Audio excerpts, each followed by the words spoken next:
3장으로 넘어갑니다. 1절에 보면 사대 교회에 대한 말씀입니다. 사대 교회를 향한 내용, 하나님의 7영과 7별을 가지신 이의 말씀.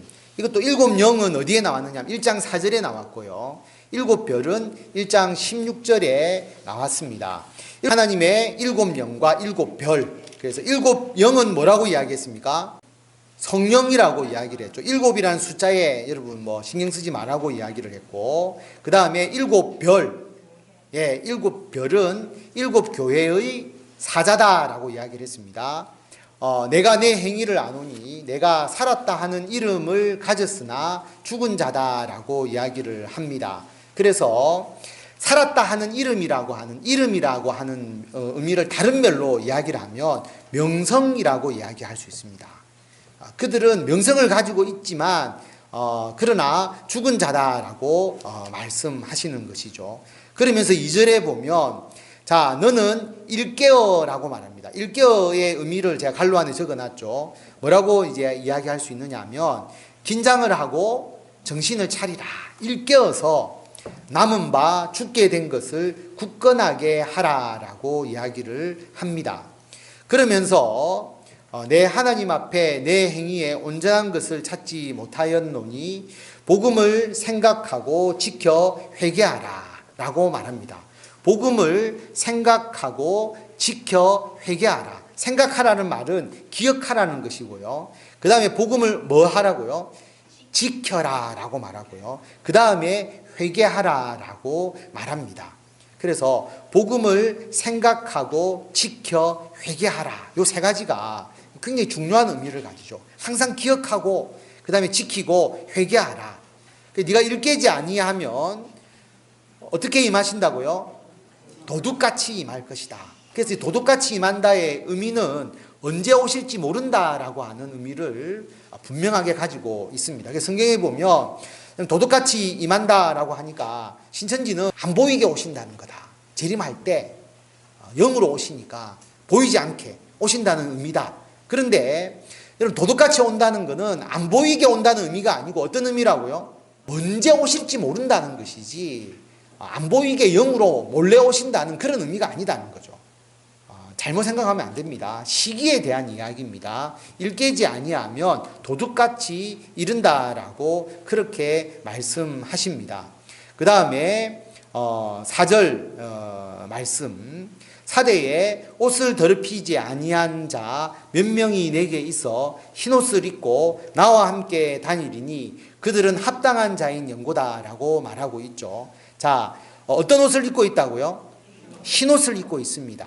왜 흰옷을 입고 있나요? 더럽히지 않았기, 우상숭배에 빠지지 않았기 때문에. 그리고 4절에 보면 그들은 합당한 자이기 때문에 예수님과 함께 다니는 것.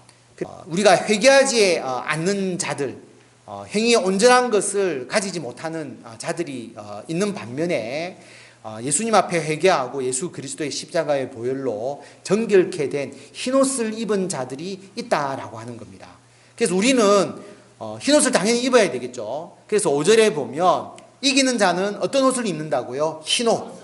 흰옷을 입는다. 우리가 하나님의 나라에 들어갈 때 예복과 같은 의미를 가지는 것이죠. 그래서 정결하게 된 예수 그리스도로 인하여서 우리가 정결하게 됨을 이야기를 하는 겁니다. 속은 우리가 비록 제 가운데 있더라도 예수 그리스도의 십자가의 보혈로 우리가 깨끗하게 된다는 의미를 상징적으로 이야기하는 옷이 흰 옷이다라고 하는 것이고요. 그리고 그 이름을 어디에서 지우지 않는다고요? 생명책에서 결코 지우지 않는다라고 하는 것을 말씀하고 있습니다. 그 다음에 7절, 자, 빌라델비아 교회를 보면 자, 거룩하고 진실하사 다윗의 열쇠를 가지신 이라고 이야기를 하고 있죠. 1장 18절을 보면 다윗의 열쇠라고 되어 있지 않고 사망과 음부의 열쇠를 가지시다라고 이야기를 합니다. 여기서는 다윗의 열쇠라고 표현을 하고 있습니다. 열면 닫을 사람이 없고 닫으면 열 사람이 없는 이의 말씀. 어떤 의미일까요? 예수님께서 문을 본인이 여시고 본인의 뜻대로 닫으신다라고 하는 의미죠. 예수님께서 여시면 그 누구도 닫을 수 없다. 구원은 누가 이루시는 겁니까? 예수님이 이루시는 것이고 예수님께서 그 모든 일을 행하시는 것이죠. 그래서 8절에 보면 내가 너희 앞에 무엇을 두었다라고 말합니까? 열린 문을 두은 겁니다. 예수님이 열어놓으신 거죠. 문을. 어떤 문을 열어놓으신 겁니까? 구원의 문. 예수 믿고 구원을 얻는 구원의 문을 열어놓았으니까 자, 누가 닫을 수 있겠느냐? 아무도 닫지 못한다라고 하는 겁니다. 열면 닫을 사람이 없고 예수님이 닫으면 아무도 못 여니까 예수님이 구원의 능력을 가지고 있으니까 그 내용을 우리에게 말씀하고 있습니다. 그 다음에 8절에 보면 빌라델비아 교회에 칭찬을 주시죠. 그들이 가지고 있는 것은 작은 능력을 가지고 있지만 그들이 하나님의 말씀, 예수님의 말씀을 지키고 예수님의 이름을 배반하지 아니하였다라고 하는 겁니다. 이것을 빌라델비아 교회에 대해서 칭찬하시는 것이죠. 우리가 주님의 이름을 배반치 않고 믿음을 지키려면 우리가 능력이 많아야 된다라고 생각하기가 쉽지 않습니까? 그래서 대단한 큰 성령의 어떤 은사를 가지고 또 대단한 우리가 믿음을 가졌을 때 우리가 순교할 수 있고 또 우리가 주님의 일을 지켜나갈 수 있다고 생각하는데 빌라델비아 교회를 보면 빌라델비아 교회는 작은 능력을 가졌지만 예수님의 말씀을 지키고 예수님에 대한 믿음을 지켰다라고 하는 것. 이게 굉장히 참 귀한 말씀이죠. 우리들도 작은 능력을 가지지만 예수님의 말을 지키고 예수님의 이름을 배반하지 않는 그런 우리가 되어야 하는 것이고요. 자, 9절에 보면 또 앞에 내용이 나왔습니다. 자칭 유대인이라 하지만 유대인이 아니라 뭐라고 이야기합니까? 거짓말하는 자들. 거짓말하는 자들을 사탄의 회당이다라고 이야기를 합니다. 앞에서 한번 나왔죠. 자칭 유대인이라 하지만 사탄의 회당이다. 예수님을 대적하는 자들. 그들을 어떻게 하시는 거죠? 교회 앞에 와서 무릎 꿇게 하고 예수 그리스도 앞에서 회개하게 하고 자신의 죄를 고백하게 하는. 누가 이기는 거죠? 빌라델비아 교회가 이기는 겁니다. 사탄의 회당 중에서 속한 자들이 너희들 앞에 와서 무릎 꿇게 해주겠다라고 말씀합니다.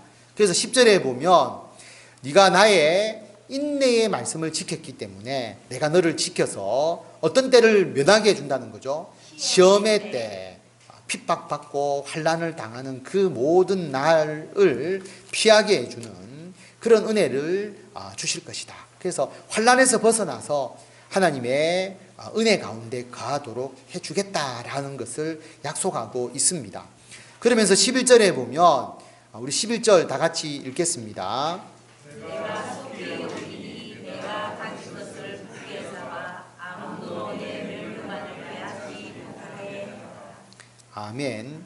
자, 예수님께서 속히 오신다는 것은 재림을 의미하고요. 네가 가진 것을 굳게 잡아. 뭘 가지고 있습니까? 하나님의 말씀, 예수님의 말씀, 그 구원의 복음을 지금 가지고 있기 때문에 그걸 굳게 잡아라. 그래서 아무도 네가 가지고 있는 멸류관을 빼앗지 못하게 하라. 생명의 멸류관을 말합니다. 12절에 보면 이기는 자는 하나님의 성전에 뭐가 된다고요? 기둥이 된다. 든든한 하나님의 성전에 기둥이 되는 성도가 되는 것이고요. 그리고 거기에 세 가지의 이름을 주십니다. 첫 번째는 그 기둥 위에다가 하나님의 이름을 기록하고, 두 번째는 새 예루살렘의 이름을 주시고요. 그 다음에 세 번째로는요, 나의 새 이름을 주시는 것이죠. 하나님의 이름이라는 것은, 이름이 쓰여졌다는 것은 소유의 개념이잖아요. 하나님의 이름이 있고, 새 예루살렘은 뭘 의미하겠습니까? 새하늘과 새 땅, 하나님의 나라. 조금 더 좁게 이야기하면 새로운 교회 공동체, 하나님의 나라는 우리 예수 믿는 사람들이 이루어지는 거니까 새 예루살렘이라는 것은 하나님의 나라, 그 다음에 새롭게 이루어지는 교회 공동체. 그래서 하나님의 소유가 되고 하나님의 나라의 백성으로서 이름이 기록이 되고 교회 공동체의 이름으로 기록이 되고, 그 다음에 나의 새 이름은 누구의 이름이죠? 예수님의 새 이름, 예수님의 이름을 기록해 주시다라고 하는 것을 말합니다. 그래서 이기는 자는 하나님의 성전의 기둥이 되는데 그 기둥에 세 가지의 이름이 들어갑니다. 하나님의 소유다. 그 다음에 새로운 예루살렘, 하나님의 새로운 나라의 이름, 백성으로서 이름을 기록해 주시고, 그 다음에 예수님의 새 이름을 그 위에 기록해 주신다라고 하는 것을 말씀하고 있습니다. 그 다음에 14절에 보면 라오디게아 교회가 나오죠. 자, 라오디게아 교회를 보면 아멘, 충성되고 참된 증인이시고 하나님의 창조의 근본이신 이가 말씀하시되라고 말합니다. 창조의 근본이신 이다. 1장 5절에 보면 나옵니다. 근데 이 라오디게아 교회에는 책망이 이제 나옵니다. 차지도 아니하고 뜨겁지도 아니하다라고 하는 게 나오죠. 차든지 뜨겁든지 하기를 원한다라고 말합니다. 차는 게 좋은 의미인가요? 나쁜 의미인가요? 여기서는 차지도 않고 뜨겁지도 않다라고 하는 미지근함에 대해서 책망하신다면 네가 차든지 뜨겁든지 하라라고 하는 의미니까 차는 것도 좋은 거고 뜨거운 것도 좋은 거라는 의미로 쓰인 것이죠. 찬다라고 하는 것은 우리가 좀 쉽게 생각하면 우리가 영적인 분별력이라든지 그 다음에 판단력이라든지 이런 부분을 말하는 것이고, 뜨거운 것은 우리들이 영적으로 아주 뜨거운 것을 이야기를 하는 거죠. 그래서 차든지 뜨겁든지 하기를 원한다라고 말합니다. 미지근한 것이 이게 잘못되어 버린다라고 하는 거죠. 그 미지근한 자는 16절에 보면 어떻게 한다고 말합니까? 토하여 버린다, 뱉어내 버린다라고 하는 거죠. 하나님의 자녀로서의 자격을 잃어버린다라고 하는 의미입니다. 그래서 라오디게아 교회는 17절에 보면 자기가 부자라고 이야기하죠. 서머나 교회를 보면 환난과 궁핍이 있었다라고 이야기했잖아요. 그런데 라오디게아 교회는 나는 부자다라고 이야기하는 거죠. 이 말은 우상 숭배의 경제에 그들은 소속되어 있었다라고 하는 겁니다. 그래서 실질적으로 부자라고 생각을 했지만 예수님의 입장에서 보면 그들은 공고하고 가련하고 가난하고 눈멀고 벌거벗은 자다라고 칭합니다. 그래서 18절에 보면 세 가지가 나옵니다. 첫 번째는 뭐가 나옵니까? 불로 연단한 금을 사라. 불로 연단한 금은 어떤 금이죠? 정금이잖아요. 순수함, 정결함, 진리라고 하는 의미가 있죠. 예수 그리스도의 그 구원의 말씀, 순수함, 정결함, 진리. 그 다음에 흰옷을 사서 입어라. 흰옷은 아까 앞에서 어떤 의미를 가졌냐면 순결함과 예수님의 피로 우리가 깨끗하게 되는 것. 흰옷을 사서. 그리고 안약을 사서 눈에 발라서 보게 하라. 안약이라고 하는 것은 영적 분별력을 말하는 것이죠. 그러면 자기들이 실제로 우상숭배로 인해서 부자가 된 것이 중요한 것이 아니고 오히려 자기들은 가난한 자고 벌거벗은 자라고 하는 것을 깨닫게 되니까 19절에 보면 무릇 내가 사랑하는 자를 책망하여 징계하노니 그러므로 내가 열심을 내라 회개하라. 열심을 내라고 하는 것은 차지도 뜨겁지도 않는 데서 벗어나라고 하는 거죠. 열심을 내어라, 회개하라. 그 다음에 이제 20절 말씀, 예수님께서 문 밖에서 두드린다.